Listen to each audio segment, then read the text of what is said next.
Shavua Tov à toutes et à tous. On va toujours développer Bezrat Hashem avec un cours supplémentaire le sujet de Bereshit le plus possible en long, en large, parce que c'est peut-être la paracha qui demande le plus d'explications et qui nous révèle le plus de choses. Donc bien entendu que des dizaines et des dizaines de cours il faudrait pour tenter d'apporter le plus d'éclairage à notre humble niveau, Bezrat Hashem. Et ce soir, on va parler d'une révélation qui est magnifique, que nous révèlent nos sages dans le récit de la création, dans Bereshit, qui concerne le troisième jour. Alors pour résumer ce que l'on a vu dans la première partie de Bereshit qu'on a vu la semaine dernière, on a vu que ce récit est très spécial, très mystérieux, qui est codé et il ne peut pas avoir de contradiction, comme on l'a dit, entre la science et la Torah, puisque le récit de Bereshit, comme on l'a vu, ne traite pas d'une réalité terrestre, physique, biologique, comme ont pu le croire les scientifiques ou les religions, qui n'avaient pas les clés de lecture des maîtres d'Israël, et donc sont tombés dans le piège. Et on l'a prouvé par plusieurs choses, notamment le récit en lui-même et l'ordre chronologique des versets, qui nous parle d'une lumière qui est créée le premier jour, alors qu'après le quatrième, on nous parle de luminaires qui sont créés. On voit très bien que la lumière qui est créée le premier jour n'a rien à voir avec une lumière qu'on pourrait l'entendre, la lumière du soleil dans la vie qui éclaire la terre. Ça n'a absolument rien à voir avec ça. Les luminaires dont on traite le quatrième jour n'ont rien à voir aussi, d'une certaine manière. Il faut les comprendre à un niveau spirituel dans des mondes qui précèdent le nôtre. Donc on voit que ce récit traite de certaines choses, de mondes qui ont précédé la création et de certaines potentialités qui existaient dans la pensée divine pour qu'elles puissent se réaliser sur terre. Je crois que c'est surtout ce qu'il faut retenir et ne pas perdre de vue. En ce qui concerne aussi un point très important avant de développer le sujet de ce soir, Adam, Arishon et Chava, le couple qu'on connaît, et avec cette fameuse faute avec le Nachash, le serpent, eux aussi, et sachez très bien cela, il faut le savoir, Adam, Arishon et Chava sont nés dans ce qu'on appelle la Malchut de Hatzilut, c'est-à-dire c'est le dernier degré du monde, ce qu'on appelle de la Hatzilut. Ce monde de la Hatzilut est le monde le plus près, qui se rapproche le plus de la lumière divine dans son infini, c'est-à-dire dans un état où le monde n'était pas encore créé et où c'était l'unité parfaite, et le monde de la Hatzilut, de l'hébreu Etzelo, qui est le plus proche de la lumière. Donc le Adam et Chava, lorsqu'ils ont été créés, appartenaient au dernier niveau de ce monde-là. Ils occupaient ensuite le deuxième monde, donc qui suit la Hatzilut, la Bria. Ils occupaient complètement le monde de la Bria. Et les kabbalistes nous disent qu'ils étaient aussi dans le monde de la Yetzira, qu'ils étaient dans les 6 premières séphirotes de la Yetzira. Donc ils n'étaient même pas encore dans ce qu'on appelle le monde de la Asiya, le monde que l'on connaît où nous vivons, qui est le monde de la réalisation, que l'on connaît physique, biologique, etc. Donc on voit très bien que lorsque la Torah, cette révélation nous traite bien entendu de ce récit-là, elle parle à un niveau où les créatures sont créées dans des mondes déjà spirituels. Elles ont bien entendu un libre arbitre, mais c'est totalement différent, bien entendu, ensuite, après la faute, ces créatures vont dégringoler pour arriver enfin, comme on l'a dit, beaucoup plus tard, à des personnages physiques comme vous et moi, pour arriver, par exemple, au personnage de Abraham et Sarah. Il a fallu des descentes et des descentes à travers toutes ces chutes. On voit très bien, par exemple, dans le récit de Bereshit, à la fin, on nous parle de personnages, par exemple, qui, dans la Torah, qui ont vécu 700, 800, jusqu'à 900 ans, comme Mathusalem, bien entendu. C'était des personnages qui ne vivaient pas dans le même monde qu'on connaît nous, bien évidemment. C'était encore des mondes qui ont précédé le nôtre, bien évidemment. C'est pour ça qu'il a fallu des arrangements, des réparations, des tikkunim, comme le terme en hébreu, pour arriver ensuite à Noach. C'est pour ça qu'on dit qu'il faut 10 générations, et les 10 générations de Noach jusqu'à Abraham, pour arriver après à un état où Abraham s'est révélé, et ensuite la révélation divine a pu commencer à descendre dans un individu, dans un couple, après dans un peuple, etc. Donc ça c'était pour faire le résumé surtout de Bereshit, ces notions importantes, que la pensée divine, bien entendu, précède cet infini, et la parole, bien entendu, n'est qu'un filtre, et tout le récit de la création, bien entendu, n'est que, n'oublions pas, la parole de l'infini, béni soit-il. Donc, vous imaginez bien tout ce que sa pensée peut contenir, et donc il ne faut pas perdre cela de vue. Maintenant, on va voir quelque chose d'extraordinaire, l'allusion qui est faite, donc comme on a dit, par rapport à la terre d'Israël dans le troisième jour. Alors avant d'arriver au troisième jour, si on prend la Torah et le premier verset tout de suite dans Bereshit, on voit qu'il n'y a que les eaux déjà sont citées, ces fameuses eaux dont on va parler le troisième jour, qui se rassemblent dans un endroit, on va le voir. Et là, pour l'instant, on voit dans le verset qu'il n'y a pas de création proprement dite d'Ibour. La parole n'est pas donnée pour la création de l'eau, parce qu'il est dit Bereshit, bara Elohim, et Hashamayim, et Haaretz, va'aretz hayta tohu vebohu, ve'rocher al pene, taum ve'roar Elohim, merarefet al pene amaim. On voit que les eaux, on parle déjà des eaux à ce moment-là, tout de suite dans le premier verset, que Dieu planait au-dessus, puis on peut dire en français, de la surface des eaux. De quelle eau on parle? On va voir. Quand on va un peu plus loin dans le récit, on voit que déjà dans le deuxième jour, qu'est-ce qu'il est dit dans le deuxième jour? C'est un texte très très très mystérieux, surtout le deuxième jour, très crypté. Voilà ce que nous dit le deuxième jour. Vayomer Elohim irakia betor ammaim vei mavdil ben maim la maim. Dieu dit, entre guillemets, que soit un firmament au milieu des eaux et qu'il fasse une séparation entre l'eau et l'eau. Et donc, Dieu fit le firmament, il fait une séparation entre les eaux qui étaient au-dessus et les eaux qui étaient au-dessous et du firmament, et les eaux qui étaient au-dessus du firmament.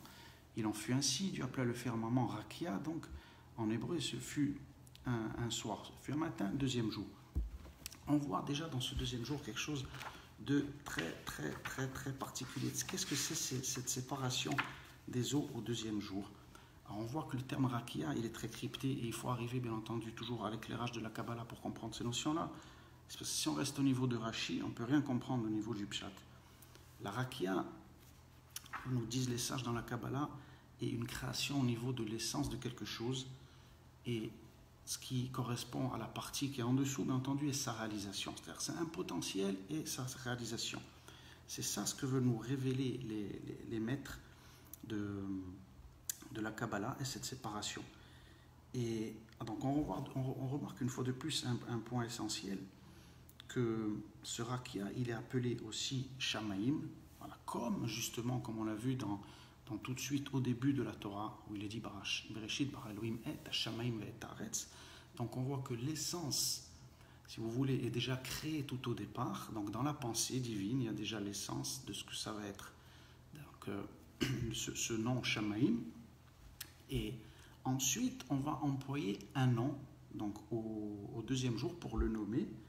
Et donc c'est ce Rakia, ce terme-là, ce nom Rakia va donner référence à ça. Qu'est-ce que ça veut dire? Qu'au départ, il y a l'essence et le nom.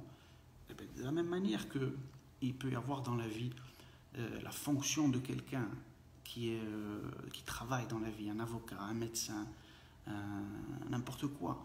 Est-ce que c'est son essence? Non, c'est ce qu'il est. C'est pas ce qu'il est, pardon, justement, c'est sa fonction. Ça n'a rien à voir avec son essence, avec ce qu'il est, bien évidemment. C'est comment il va agir, comment il va fonctionner.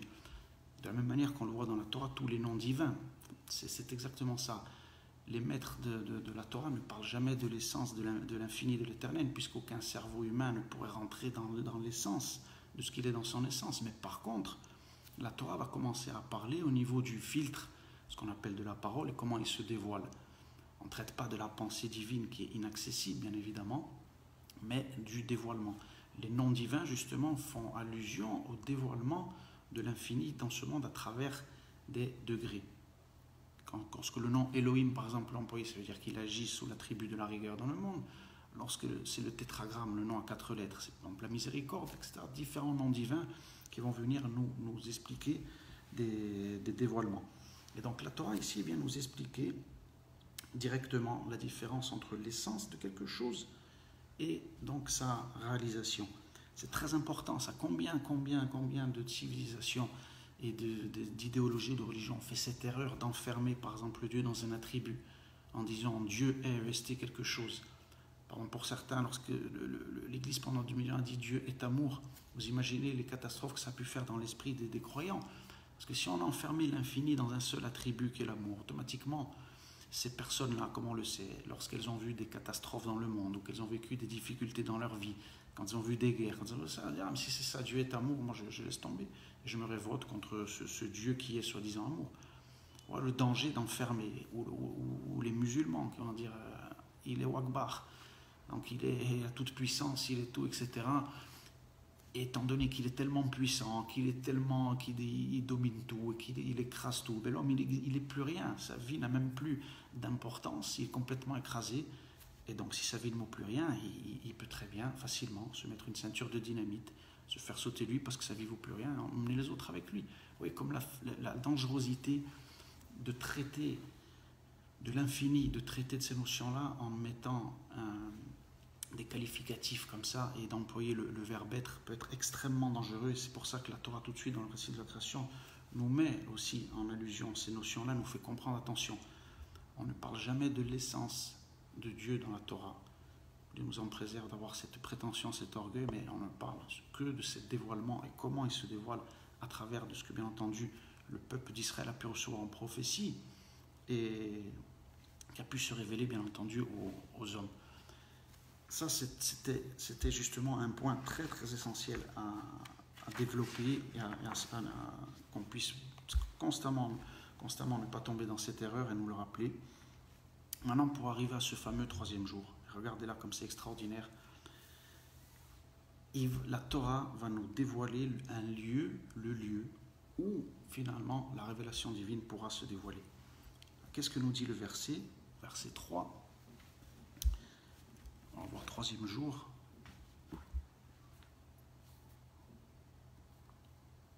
Vayomer Elohim, Haikavu Amaim mitachat Hashamaim el makom echad. Vaterae ayabasha veiken. Dieu dit, regardez, que se rassemblent les eaux au-dessus du ciel, on parle de ces fameuses eaux, en un seul lieu que la terre, en un seul lieu et que la terre sèche apparaisse. Et il en fut ainsi, Dieu appela la terre sèche, terre, Eretz, Eretz Israël, bien, c'est le terme, le code bien sûr d'Eretz Israël, et le rassemblement des eaux pourra se faire là-bas. Il les appela mer au pluriel, et Dieu vit que c'était bien. Regardez comme c'est extraordinaire. La Torah vient nous dire que finalement il y a un lieu sur terre, Makom Echad, le lieu où l'unité peut se révéler dans le monde. Et ce lieu-là, c'est la terre d'Israël. C'est extraordinaire. La Torah fait allusion à, comme on le sait, il faut savoir que dans la création, il y a trois degrés qui ont été créés pour que l'infini se dévoile dans le monde. Étant donné qu'on parle d'infini, justement, il fallait bien créer dans ce monde des points où l'infini peut se dévoiler. Alors il y en a trois. Il y a le degré de l'espace, bien entendu, qui est cité là, c'est la terre d'Israël, qui est une terre, comme on le dit, qui est du degré de l'infini, c'est-à-dire qu'elle peut recevoir tous les degrés en elle. Et c'est pour ça que, par exemple, on prend l'exemple du peuple d'Israël, on est composé de 150 ethnies, peut-être la nation d'Israël, et on voit qu'ici, il y a tout ce rassemblement des exilés qui se fait, et finalement, après, tout, comme justement ce rassemblement des eaux se fait, et à travers, comme dans un grand océan, et tout après est ensemble. L'image de l'eau est extraordinaire, elle est d'une profondeur. Tous les rivières ou les fleuves se jettent dans la mer, c'est exactement ça, à ce qu'on fait allusion à la Torah, à l'image du peuple d'Israël qui est composé de toutes les ethnies du monde, qui viennent, qui se rassemblent ici en un seul lieu, en une seule identité qui s'appelle Israël. Et seul cet endroit peut permettre cet arrangement, on peut dire ce puzzle identitaire qui rassemble et qui fait de nous une nation avec une seule identité et des courants qui sont 150 ethnies peut-être ou plus qui composent la nation d'Israël de manière incroyable.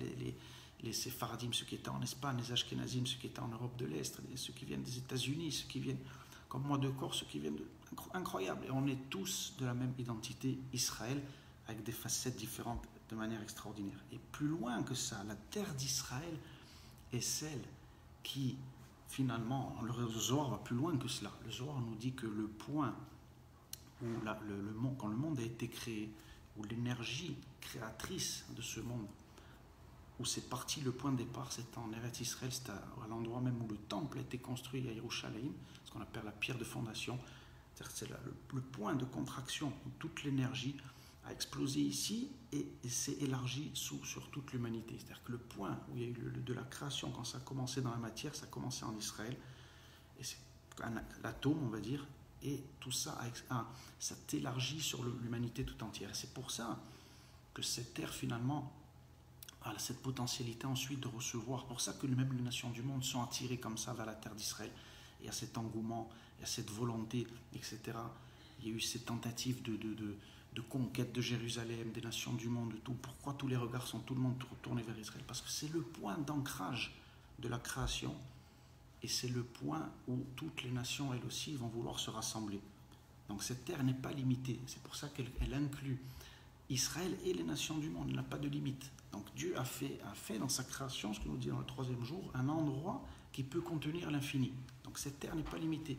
Elle est faite pour le peuple d'Israël qui est d'un degré infini, parce qu'on a vu un seul degré. Comme je dis, la création, il fallait bien des points pour que l'infini se dévoile. Il y a un degré espace qui est la terre d'Israël, un peuple qui a ce degré infini en lui ou qui peut contenir, d'une certaine manière, les révélations de l'Éternel, c'est le peuple d'Israël. Comment c'est ce secret, la naissance d'Yitzhak le 8e jour? On sait que le chiffre 8 fait allusion à l'infini, qui est au-delà du chiffre 7 de la nature. Et le temps qui est le niveau du Shabbat. Le Shabbat, on sait que ce n'est pas un temps, il est connecté à l'infini. Le degré du Shabbat, on s'est précédé justement à la création du monde, ce qu'on disait les kabbalistes, avant que le monde soit créé, nous étions dans un grand Shabbat, et où la lumière infinie, où tout formait une parfaite unité. Et donc, et tout le but, bien entendu, à la fin de la création, sera revenir dans ce Shabbat initial. Donc, le degré du temps, le Shabbat, le degré de l'identité, le peuple juif, et le degré de l'espace, la terre d'Israël. Nous avons les 3 degrés où se révèle l'infini dans le monde. Alors, c'est extraordinaire, cette allusion.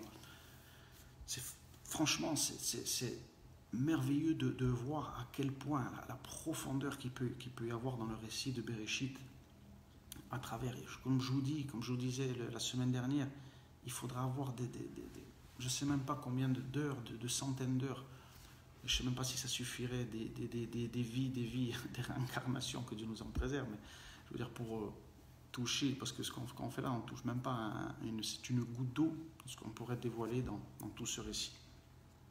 Mais Bezrat Hashem, déjà qu'avec ce qu'on voit là, on comprenne ces notions essentielles et de prendre conscience que Akadosh Baruch Hu, dans sa création, a fixé 3 points pour se révéler. Et il ne peut pas avoir de séparation là aussi. Si on met de côté un degré ou un autre, automatiquement, la révélation de l'unité ne peut pas se faire. Chaque juif doit prendre conscience que pour que la révélation de l'unité se fasse dans toute sa complétude, dans son entièreté, il faut que ces 3 conditions soient là et se réalisent, qui soient le peuple juif, la terre d'Israël et la notion du Shabbat ensemble, à travers, bien sûr, la réalisation de la Torah et des mitzvot, bien évidemment, des commandements, mais en tant que nation, en tant que structure identitaire et nationale sur la terre d'Israël. La Torah nous le dit, encore là, dans le récit de la création, elle est claire, elle dit que les eaux, l'endroit de l'unité où tout va se rassembler, Makom Echad, en un lieu où la révélation de l'unité sera bien entendu la terre d'Israël. Pour ce qui est on va dire, on va revenir pour terminer, on va dire, sur le récit de la création.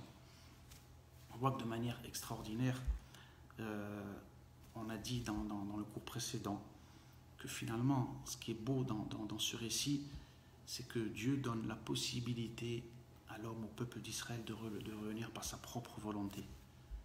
Le voilement qu'a opéré Dieu est extraordinaire, c'est-à-dire que lui-même était, on va dire entre guillemets, seul dans son infini avant de créer le monde. Il a volontairement voilé cette lumière, c'est ce qu'appelle le Harizal dans la Kabbalah, le Tzimtzum, la contraction, c'est-à-dire que la lumière s'est voilée en 4 degrés, comme on l'a vu, c'est 4 mondes, qui précèdent le monde Atzilut, la Bria, le monde de la Yetzira et enfin la Asiya qui est notre monde, pour arriver à un état dans le monde où l'on est, où la créature oublie complètement qu'elle provient de cette source. Tout ça pourquoi? Pour que donner la possibilité, la dignité à l'homme de revenir et de faire ce chemin de retour par lui-même, par sa propre volonté et non forcé. C'est l'état, on le rappelle, où se trouvaient Adam et Chava avant la faute originelle. Ils étaient dans cet état de lumière.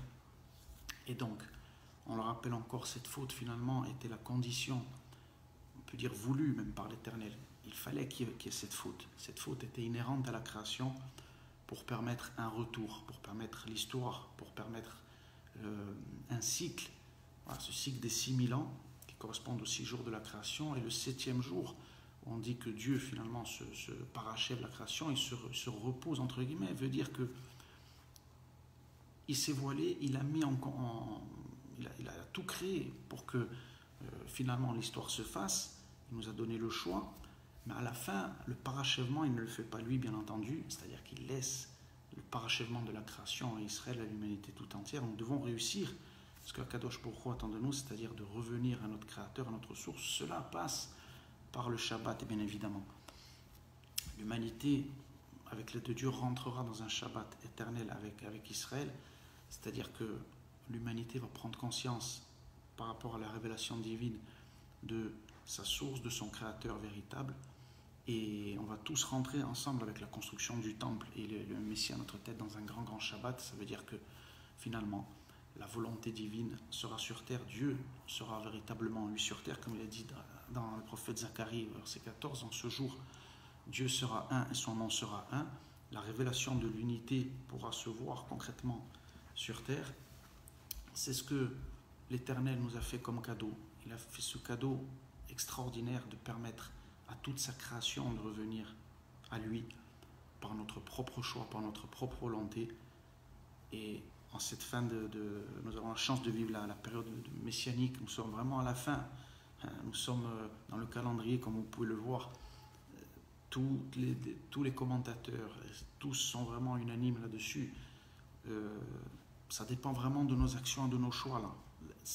Vraiment, il faut prendre conscience qu'à tout moment peut se dévoiler le Mashiach, la reconstruction du temple, et on peut précipiter, comme c'est marqué dans Maseret Sanhedrin, dans le Talmud, la délivrance peut se faire par 2 choix. Soit elle va se faire de manière difficile par des épreuves parce qu'on aura manqué et finalement la tchouva, le retour n'aura pas été ce que Dieu attend, ou soit si on est méritant, tout est question de mérite, on peut précipiter bien entendu, et ne pas attendre le dernier moment. Mais on arrive à la fin, nous sommes vraiment dans les derniers instants par rapport à la date du calendrier, bien évidemment. On est déjà à l'entrée de ce Shabbat, à l'entrée, et il ne reste pas beaucoup de temps. Donc il faut prendre conscience véritablement de l'essentiel.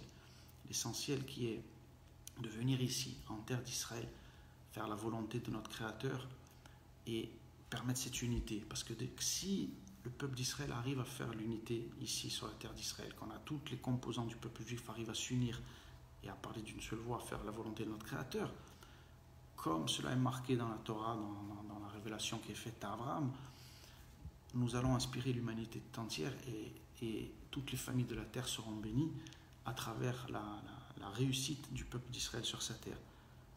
Que Akadosh Baruch Hu nous guide, nous aide non seulement par faire sa volonté, mais que cette fameuse Torah de la fin des temps, la Torah du Sod, se dévoile de plus en plus et nous permet, c'est là aussi qui rassemble. Le Sod n'est pas une étude mystique, Dieu en préserve, je vais terminer là-dessus, c'est une étude concrète justement qui permet de rassembler, qui permet de ne plus avoir de différence, de tomber dans des marloquettes, comme on dit en hébreu. Non, la Torah du Sod va permettre justement l'unité, le dévoilement de toutes les composantes et prendre conscience de manière globale du plan d'ensemble, et tout le monde va retrouver sa place, son rôle important au sein du peuple d'Israël. Personne ne sera mis de côté, et c'est cette Torah-là aujourd'hui qu'il faut mettre l'essentiel de l'étude. Bien entendu qu'il ne faut pas arrêter d'étudier les choses basiques, la halakha et tout ça. Mais il faut dire que l'étude essentielle de la fin des temps, c'est marqué explicitement dans le Zohar. Ce qui va sortir Israël de l'exil, nous amener la délivrance, c'est l'étude du Zohar, l'étude de la Kabbalah. Il faut accélérer et mettre la pression même à nos rabbinim pour qu'ils nous enseignent le plus possible ces notions-là. Savoir que les kabbalistes nous disent que ceux qui auront délaissé cette étude dans leur vie devront revenir en réincarnation pour le faire. Donc il faut faire très attention à cela, ne négliger aucune partie d'étude dans la Torah. Et par ce mérite-là, peut-être on aura la chance, notre génération, nous, de voir la délivrance se faire sous nos yeux. Amen, amen, et à très très bientôt.